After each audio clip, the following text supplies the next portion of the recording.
Hello दोस्तों, ज्ञान take में आप सभी का स्वागत है। आज हम कमलेश्वर जी की कहानी इंतजार को पढ़ेंगे। तो चलिए वीडियो को शुरू करते हैं। हिंदी कहानी इंतजार। कमलेश्वर। रात अंधेरी थी और डरावनी भी। झाड़ियों में से अंधेरा झर रहा था और पथरीली जमीन में जगह जगह गड़े हुए पत्थर मेढकों की तरह बैठे हुए थे। विजिलांते के बूटों की आवाज से दहशत और बढ़ जाती थी। हवा हमेशा की तरह वीतराग थी। लोगों में सनसनी या दहशत दौड़ जाती है, पर हवा उसी तरह खामोश आवाज में गाती सरसराती रहती है। हवा की आवाज तभी टूटती है जब विजिलांते टीम के बूट रेत या धूल के कारपेंट पर सप सप करते हैं या मेढकनुमा बैठे छोटे छोटे पत्थरों से टकरा जाते हैं। पेरिस शहर के फ्रीटाउन इलाके के बाहर तुमाहोल की बस्ती जाग रही थी, लेकिन घरों में रोशनी नहीं थी। विजिलांते के बूट रोशनी से बहुत घबराते हैं। जहां भी कोई रोशनी टिमटिमाती है तो वे उसे बुझाने के लिए, उस पर धावा करने के लिए दौड़ते हैं। लेकिन वे पत्थरों से घबराते हैं। या तो पत्थरों से उनके बूट टकराते हैं या पत्थर आकर उनकी कनपटी पर पड़ते हैं। मेंढकों की तरह जमीन पर बैठे हुए पत्थर रात में कैसे उड़ने लगते हैं, ये रहस्य विजिलांते की गश्ती टुकड़ियों की समझ में नहीं आता था। इसीलिए गश्त वाले एक सिपाही ने पादरी के सामने कहा था, रात में ये पत्थर उड़ते हैं, होली फादर। ये दैवी आपदा है। हमें जब फ्री टाउन इलाके के बाहर तुमाहोल की इस बस्ती में भेजा गया तो यह नहीं बताया गया था कि यहाँ भूत प्रेत रहते हैं। हमसे कहा गया था तुमाहोल में निगज रहते हैं, लेकिन यहाँ तो पत्थर उड़ते हैं। झोपड़ीनुमा चर्च में जलती मोमबत्तियों की रोशनी में काला पादरी मुस्कुराया था, माय सन। तुमाहोल भूत प्रेतों की बस्ती नहीं है। शैतान ने कहीं और जन्म लिया है। शैतान को पहचानो, तुम्हें शांति मिलेगी। सिपाही अपनी सूजी आंख और कनपटी सहला रहा था। उसने अपनी नाक साफ की तो खून के कतरे देखकर वह घबरा गया था। अस्पताल के डॉक्टर ने रिपोर्ट दी थी कि कैडेट 301 दिमागी रूप से कमजोर है। ताज्जुब है कि इस जैसे कायक को विजिलांते में चुना गया। इसके दिमाग में भूत प्रेत भर गए हैं और इसे पत्थर उड़ते हुए दिखाई देते हैं। अगर रानी के राज्य और गोरी सभ्यता की हमें रक्षा करनी है तो 301 जैसे कायरों और अंधविश्वासियों से भी हमें अपनी रक्षा करनी होगी। चीफ वह रिपोर्ट देखकर भड़क उठा, is it a bloody medical report? Doctor तक हमें राजनीतिक रिपोर्ट देने लगे हैं। तुम घायलों की रक्षा करो, गोरी सभ्यता की रक्षा के लिए हम तैनात किए गए हैं। लेकिन ये तो बहुत बाद की बात है। वह रात तो बहुत अंधेरी थी जिसमें स्तोम्पी सीपी ने तुमाहोल की बस्ती में पहला पत्थर उठाया था। हुआ ये था कि घर पर 2 कमरों की फूस की झोपड़ी को अगर कहा जा सके तो उस घर पर सौतेले बाप ने उसकी मां को बहुत मारा था। इल्जाम यह था कि स्तोम्पी सोवियतों में चल रहे विप्लव में शामिल हुआ था। सौतेला बाप उसकी मां को पीटते हुए चीख रहा था, आजादी और बराबरी में भी चाहता हूं, पर उसके लिए यह जरूरी नहीं कि जान खतरे में डाली जाए। तू कितना ईंधन चूल्हे में डालती है? बता। जरूरी है कि सारा ईंधन एक बार ही डाल दिया जाए? बता। और तेरा ये स्तोम्पी 12 बरस का छोकरा स्तोम्पी वहां सोवियतों के विप्लव में शामिल होने गया था। खुद ही नहीं, छोटे भाई को भी साथ ले गया था। मां सिसक रही थी। बाद में उठकर वह खाना परोसने लगी थी। उसने दोनों बेटों को आवाज लगाई, पर स्तोम्पी का मन उचट चुका था। सिवा कुछ बर्तनों की आवाज के और कोई आवाज उस रात के पहले पहर में नहीं थी। बस रात बहुत अंधेरी थी और मां के मार खाने के बाद डरावनी भी हो गई थी। झाड़ियां और झुरमुट सुस्ताते हाथियों की तरह अंधेरे में हाँफ रहे थे कि तभी बाजार के कॉफे से मिरियम मकेबा की आवाज आई थी। मिरियम मकेबा के गीत के शब्द वीतराग हवा पर तैरते आए थे। ज्यूक बॉक्स में किसी ने सिक्का डाला होगा। स्तोम्पी सीपी को मिरियम मकेबा की आवाज और गीत बहुत पसंद है। जब भी कोई लड़का सिक्का हाथ में लेकर अपनी पसंद का गीत ढूंढता तो स्तोम्पी सीपी उसे मिरियम मकेबा का गीत सुनने के लिए प्रेरित करता। उसके पास तो पैसे होने का सवाल ही नहीं उठता था। मिरियम मकेबा के गीत पर वह दिल खोलकर नाचता था। कॉफे के लोग भी उसके नाच में रम जाते थे और कभी कभी खुद उठकर भी नाचने लगते थे। उस रात कॉफे से गीत की आवाज आए तो स्तोम्पी चुपचाप बाजार की ओर निकल गया। वह गीत उसे खींच रहा था। रास्ते तो उसके लिए जाने पहचाने थे, और फिर वे इतने उबड़ खाबड़ भी नहीं। वह तो तुमाहोल में ही पैदा हुआ था, पर दूसरे मोहल्ले में रहता था। जब उसका बाप मरा तो वह 5 साल का था। फिर मां ने दूसरी शादी कर ली तो वह इस मोहल्ले में चला आया। कॉफे में पहुंचकर स्तोम्पी ने देखा कोई 7-8 लोग जमा थे। उनमें से 2 को उसने पहचाना। वे सोवियतों के विप्लवी दिनों में उसे दिखाई दिए थे। वह तो यूं ही घूमता घामता वहां पहुंचा था। उसे पता भी नहीं था कि विप्लव क्या होता है, लेकिन भीड़ बढ़ती ही जा रही थी। वैसे तो दुकानें बंद थीं, पर जो खुली थीं वे तड़ातड़ बंद होती जा रही थीं। लोग घरों से निकलकर नदी की तरह मेन स्ट्रीट पर उमड़ रहे थे और विजिलांते के दस्ते बंदूकें ताने शिकारियों की तरह तैयार खड़े थे। स्तोम्पी की समझ में तब कुछ आने लगा था। उसका सौतेला बाप डरी डरी आवाज में इन्हीं दस्तों की बात किया करता था। माँ को मारने के बाद वह खुद रोया करता था और बाद में उसे समझाता था कि डर के कारण उसके भीतर गुस्से का भूत जागता है। तुम्हें खदानों से डर लगता है? माँ तब पूछती थी। खदानों के अंदर के अंधेरे से डर लगता है। नहीं, खदान में किस बात का डर? वहां तो बहुत आराम है, लेकिन धरती पर आते आते जब बूटों की या गालियों की आवाज सुनाई देती है तब डर लगता है। सौतेला पिता तब बताता था। गालियां कौन देता है? ठेकेदार। माँ आगे पूछती। नहीं, ठेकेदार तो पैसा और शाबाशी देता है। अगर दिन भर में 25 ट्रॉली बजरी हमने काट ली तो वह साथ बैठकर कॉफी भी पिलाता है। गालियां तो विजिलांते के सिपाही देते हैं, पिता बताता था। लेकिन तुम्हारा ठेकेदार तो गोरा है, तो उससे क्या हुआ? हर गोरा तो कामचोर या बदमाश नहीं होता। हमारा ठेकेदार हमसे काम लेना और हमें खुश रखना जानता है। तो सिपाही गालियां क्यों देते हैं? उन्हें शक है कि हमारी खदानों में विद्रोही शरण पाते हैं। वे विजिलांते से बचने के लिए खदानों में छुप जाते हैं और हम मजदूर लोग उन्हें पनाह देते हैं। लेकिन तुम्हारे पास तो मजदूर होने के परिचय पत्र रहते हैं। क्या वे सिपाही तुम्हें नहीं पहचानते? हमें सिर्फ नंबर से पहचाना जाता है। अगर नंबर एकदम न बोला या याद करने में देर लगी तो च्युइंगम खाते विजिलांते का बट हमारे। धीरे बोलो, जगह बताने की क्या जरूरत है कि बूट कहाँ पड़ता है? कुछ तो लिहाज करो, बच्चे जाग रहे हैं। क्या बोली? पिता गुर्राया था। कहा ना, धीरे बोलो। हरामजादी, यहाँ भी धीरे बोलने को कहती है। तेरे एक लात लगाऊं वहां पर, वहीं पर जहां जहां मेरे पड़ी थी। और पिता ने 2-3 लातें माँ के मार दी थी। माँ एकदम चीख कर कराहने लगी थी और फिर पिता बिलख बिलख कर रोने लगा था। माँ को संभालने लगा था। फिर माँ ने खाना परोसा था। रेती के केकड़ों का शोरबा और जौ की रोटी जो वह 3 दिन पहले नानबाई की दुकान से लाई थी। रेती के केकड़े पकड़ने में स्तोम्पी माहिर था। अगर हवा न चल रही हो तो रेती पर उनके चलने के निशान कुछ देर बने रहते हैं और फिर वे छेद तो दिखाई ही पड़ जाते हैं जिनमें वे टेढ़े होकर घुस जाते हैं। वे सागर के केकड़ों की तरह काले नहीं होते, वे रेत की तरह ही शरबती होते हैं। कभी कभी तो किसी छेद को खोदने से केकड़ों की पूरी बस्ती ही मिल जाती है। भयातुर केकड़े तब भागते हैं, कुछ रह जाते हैं, कुछ रेत में रास्ते बनाकर भीतर छुप जाते हैं। उस रात खाने के बाद पिता ने माँ को सीधा लिटा लिया था और उसकी दोनों टांगों को फैलाकर वह उस जगह को सेंकता रहा था जहां उसने माँ को मारा था और खुद भी अपनी उस जगह को सेंकता रहा था जहां उसे विजिलांते ने मारा था। सेंकने के लिए पिता ने लैंप की लौ बहुत ऊंची कर ली थी। इसी से लैंप का शीशा चटक गया था तो माँ ने उसे कोसा था। दर्द तो ठीक हो जाएगा, लेकिन ये शीशा कहाँ से आएगा? लंबी लौ के कारण शीशा तो उनके शरीर की तरह काला पड़ गया था, लेकिन उसकी चटकन ब्लेड की धार की तरह चमकने लगी थी। सुबह अपने पिता को बिना बताए स्तोम्पी खदानों के इलाके में गया था। यूं ही घूमता हुआ, पास जाने की हिम्मत तो नहीं थी। खदानों के इलाके में गया था, यूं ही घूमता हुआ, पास जाने की हिम्मत तो नहीं थी। खदानों के अलग अलग इलाके चहारदीवारियों या कटीले तारों से घिरे हुए थे। गेट पर नए मजदूर भर्ती के लिए खड़े थे, अपने अपने सिटीजन पास लिए हुए। संतरी उनको रोके हुए थे।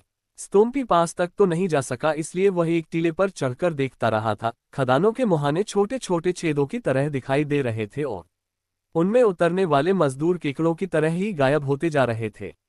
कटी हुई बजरी लेकर आने वाली ट्रालियां तो बहुत बाद में ऊपर आती हैं। मजदूर तो केकड़ों की तरह नीचे ही छिपे रहते हैं। लेकिन उस दिन स्तोम्पी ने मेन स्ट्रीट में लोगों को धरती के ऊपर देखा था। तब वह कुछ कुछ समझ सका था और तभी अपने सौतेले पिता के प्रति उसके मन में कुछ अपनापन सा उभरा था। और तब स्तोम्पी ने विजिलांते के शिकारी सिपाहियों को आंख उठाकर देखा था और दौड़कर भीड़ के आगे खड़ा हो गया था। उसे देखकर तमाशबीन बच्चे भी धीरे धीरे भीड़ के आगे आ गए थे और उमड़ती नदी की पहली लहर की तरह विजिलांते के दस्तों के सामने खड़े हो गए थे। विप्लवी आंदोलन के नेता ने चीखकर कहा था, बच्चों को पीछे हटाओ। ये कहां से आ गए?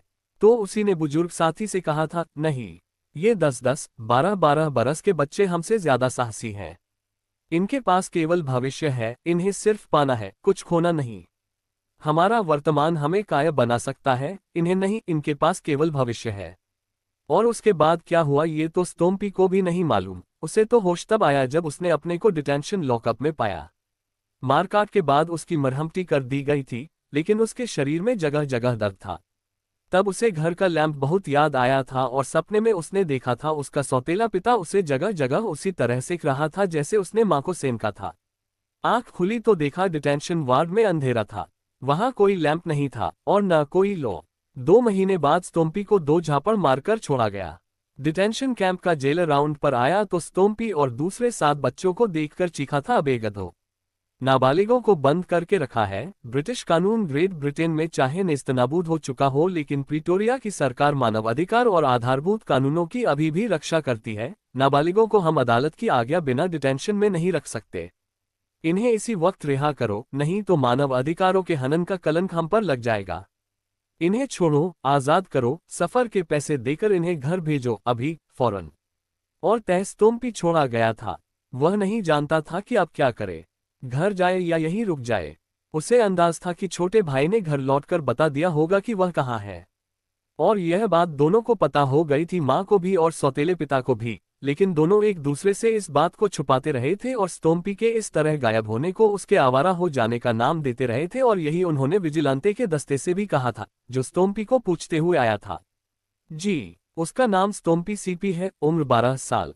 वो मेरा सौतेला बेटा और मेरी पत्नी का बेटा है। वह शुरू में ही आवारा लग रहा है, घर से चीजें चुराकर भागता रहा है, जब भूखा मरने लगता है तो लौट आता है।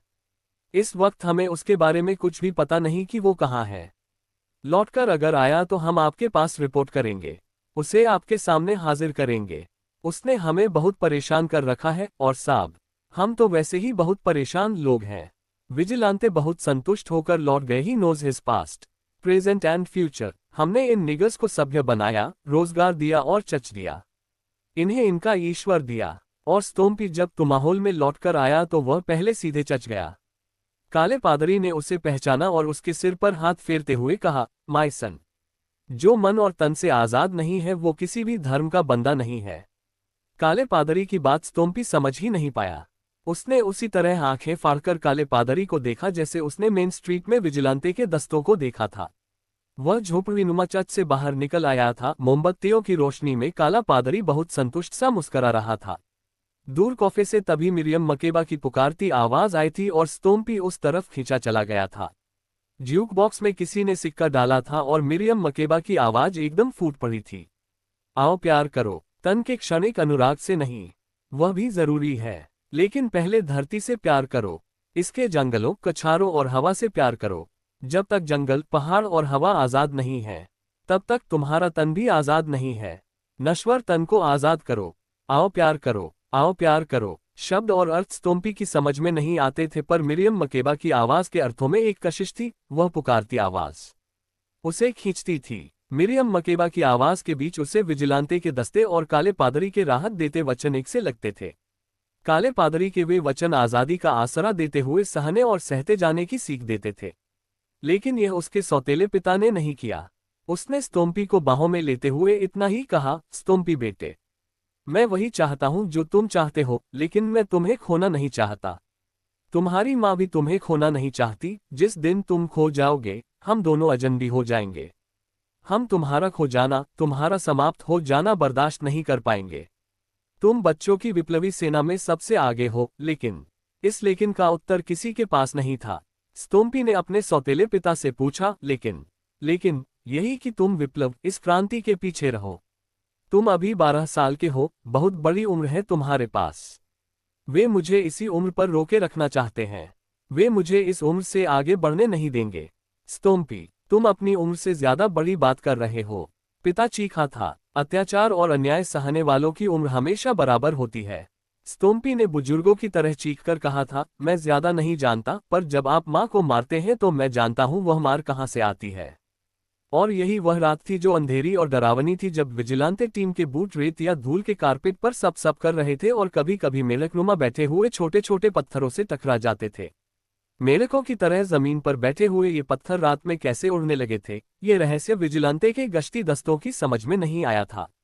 स्टोम्पी तो तब मिरियम मकेबा का गीत सुन रहा था, तभी एक आदमी दौड़ता आया था और उसने कॉफे के मालिक से हाँफते हुए कहा था, बत्ती बुझा दो, वे आ रहे हैं। कॉफे की बत्ती फौरन गुल हो गई थी और उसे अंधेरे में कुछ लोग इधर उधर निकल गए थे। ज्यूक बॉक्स से थोड़ी सी हल्की रोशनी आ रही थी। आखिर वह रोशनी भी बंद कर दी गई और गीत की आवाज भी एकाएक बीच में टूट गई। स्टोम्पी की समझ में कुछ नहीं आया कि वह क्या करे। अंधेरे में पड़ी एक बेंच पर वह बैठ गया था। तभी विजिलांते का एक दस्ता आया था। उनके हाथों में खदानों की टाँचें थीं और वे कॉफे में लोगों को ऐसे तलाश रहे थे जैसे खदान में केकड़ों को तलाश रहे हों। अपनी जल्दबाजी में उन्होंने बाहर बैठे स्तोम्पी को नहीं देखा था, लेकिन कॉफे का मालिक उन्हें मिल गया था। यही बहुत था। उन्होंने कॉफे के मालिक को बुरी तरह पीटा था, बिजली के तार काट दिए थे, सारे बर्तन फोड़ दिए थे और ज्यूक बॉक्स तोड़ दिया था। जब वे लौट रहे थे तो एक उड़ता हुआ पत्थर आया था, फिर बहुत से पत्थर उड़ते हुए आए थे और कैडेट 301 की कनपटी से खून बहने लगा था। आंखें सूज गई थीं। उनके पास जानकारियां थीं। कैडेट 31 को चौकी पर जमा करके वे स्तोम्पी के घर पहुंचे थे। उन्होंने बूटों से दस्तक देकर उसके पिता और मां को जगाया था। छोटा भाई अंधेरे में दुबक गया था। एक ने आगे बढ़कर कहा था, स्तोम्पी को बाहर निकालो। खदान की टार्च हाथ में देखकर उसका पिता तो पहले यही समझा था कि ठेकेदार आया है, लेकिन इस वक्त तो वह कभी नहीं आता। पिता समझ गया था, स्तोम्पी तो घर में नहीं है। वह खाने के वक्त भी नहीं था। पता नहीं कब कहाँ भाग जाता है, एकदम आवारा हो गया है। वो आवारा ही नहीं, खतरनाक हो गया है। उसने 1500 बच्चों को पत्थर मारना सिखाया है। विजिलांते का मुखिया चीखा था। ये तो वह बचपन से करता था। पीछे खड़ी मां ने दबी आवाज में कहा था, बचपन में वह मेंढकों को पत्थर मारा करता था, तब भी वो बहुत शैतान था। अब वो पूरा शैतान हो गया, डेविल। वो जब भी घर आए, हमारे हवाले कर दिया जाए। तुम रोज चौकी पर आकर हाजिरी दिया करो, शाम होते ही। आदेश देकर विजिलांते लौट गए थे, लेकिन उस दिन से स्तोम्पी घर नहीं लौटा। माँ कभी कभी रोती थी, उसे माँ की याद भी नहीं आती। सौतेला पिता भी पछताता था, वो कभी छुपकर मुझसे मिलने ही चला आता। लेकिन ऐसा कुछ नहीं हुआ। वही हुआ जो ऐसे में होता है। वह रात भी अंधेरी थी। विजिलांते के बूटों की आवाज से दहशत और बढ़ गई थी। फिर चर्च की झोपड़ी के पीछे गोलियां चली थीं। काला पादरी घबराकर बाहर आया था। तुमाहोल की बस्ती को सांप सूंघ गया था। बुरी तरह से घायल स्तोम्पी खून की मटमैली चादर पर तड़प रहा था। डर से थरथर कांपती चर्च की बुढ़िया टीचर एक मोमबत्ती थामे पास आई थी और उसे देखते ही डरी आवाज में चीख पड़ी थी, ये तो स्तोम्पी है। इस बच्चे को उन्होंने क्यों मार डाला? पादरी के चेहरे पर पूजा की उदासी थी। बुढ़िया टीचर ने तब उसके पास बैठते हुए पादरी से कहा था, स्तोम्पी के घर वालों को खबर कर दो, ये सिर्फ 5-7 मिनट का मेहमान है। नहीं, किसी को खबर मत करो, कराहते हुए स्तोम्पी बोला था। तब तक पादरी पवित्र चल ले आया था। खबर करना तो जरूरी है, पादरी बोला था। नहीं, टूटती आवाज में स्तोम्पी ने कहा था, मेरी माँ सुनेगी तो रोएगी, उसे मत बताना कि मैं मारा गया हूँ। उससे यही कहना कि मैं डिटेंशन में हूँ, मुझे विजिलेंटे ने पकड़ लिया है। माय सन, पादरी की आंखों में आंसू थे। मुझे चुपचाप यहीं कहीं दफना देना, मगर मेरी माँ, मेरे पिता को मत बताना, उन्हें यही बताना मैं डिटेंशन में हूँ, तब वे रोएंगे नहीं, मेरा इंतजार करेंगे। Yes my son, Jesus Christ ने भी यही कहा है, मैं मनुष्य का शरीर धारण करके फिर धरती पर जाऊंगा, मेरा इंतजार करना। मुझे जीसस क्राइस्ट का इंतजार नहीं है फादर। कहते कहते स्तोम्पी की आंखें पथरा गई थीं। बुढ़िया टीचर ने मोमबत्ती की कांपती लौ में और पास जाकर देखा और कसमसाकर वहीं बैठ गई। काले पादरी ने अंधेरे में ही क्रॉस बनाया। रक्त की चादर पर स्तोम्पी पड़ा था। उसकी पलकें बंद करने से पहले पादरी ने एक बार उसकी आंखों में देखा तो बुढ़िया टीचर ने मोमबत्ती और पास कर दी। फिर उसने धीरे से बुदबुदाकर पूछा, इसे किसका इंतजार था? पता नहीं,